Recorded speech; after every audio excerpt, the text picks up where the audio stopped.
PDIP menjadi target pembusukan dan upaya menggoyang NKRI. Di awal perhelatan politik pasca kemerdekaan, partai politik di Indonesia berjubel. Banyak sekali. Hal ini menunjukkan kebebasan berpolitik dalam negeri ini, dan juga berbagai peran dari segala lini dalam memperjuangkan serta mempertahankan kemerdekaan. Segala bentuk partai muncul dengan membawa ide-ide yang tentu saja memperkaya sudut pandang dan hal baik bagi Indonesia itu sendiri. Kemajemukan Indonesia adalah takdir, bukan hanya Indonesia, tetapi dunia. Tak ada yang akan bisa mengubahnya menjadi sama. Meskipun segala upaya membuat sama dari cara halus hingga pembantaian, kemajemukan akan selalu ada. Upaya untuk membuat sama hanya sia-sia belaka.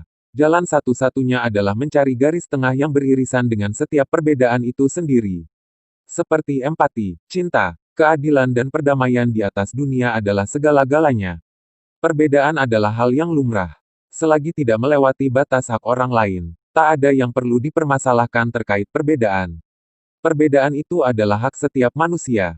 Perbedaan pemikiran hingga perbedaan keyakinan itu wajar, asalkan tetap dibatasi dengan menghormati hak orang lain. Menjaga perasaan orang lain dengan berempati dan lain sebagainya. Itu semua untuk membuat tatanan kehidupan selalu baik.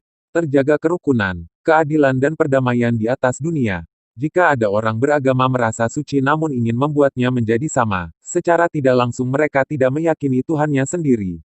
Tuhan Maha Kuasa yang menyetujui adanya perbedaan.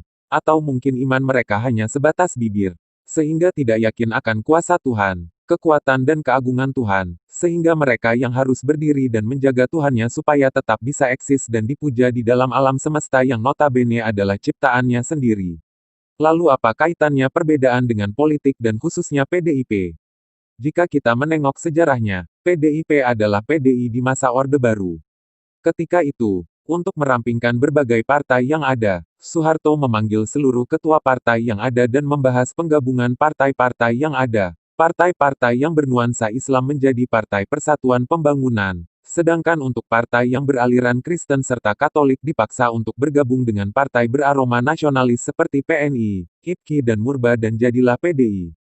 Lalu organisasi di bawah Golkar pun memiliki kekuatan sendiri. Idealnya, tak ada yang namanya partai religius, atau partai nasionalis.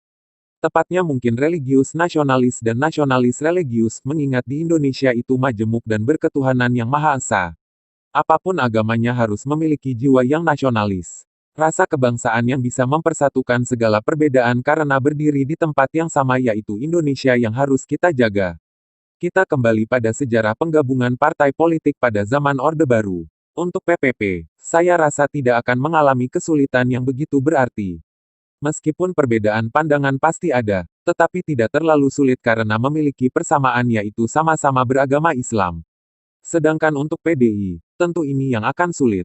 Kemajemukan sangat terasa di sana. Seluruh agama ada di sana yang membuat segala pemikiran dan pendapat harus memiliki garis irisan yang sama untuk sebuah kata sepakat. Kebaikan yang bersifat universal adalah wajib untuk menyatukan sebuah pendapat. Rasionalitas dengan memandang segala aspek PUK menjadi prioritas untuk menjaga persatuan dan kesatuan dalam kemajemukan. Empati dan mengutamakan kepentingan yang lebih tinggi pun akan selalu diperjuangkan. Lihatlah PDI yang bertransformasi menjadi PDI Perjuangan. Segala perbedaan ada di sana.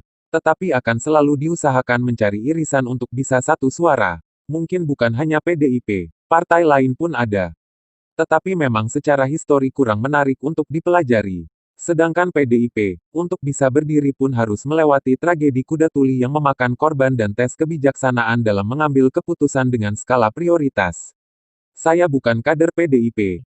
Saya juga bukan simpatisan. Tetapi saya merasa saat ini ada upaya untuk membusukkan PDI Perjuangan. Lihatlah latar belakang mereka yang ingin menggoyang PDIP. Apakah mereka adalah orang yang menghargai perbedaan? Saya rasa tidak, karena orangnya yaitu-itu saja.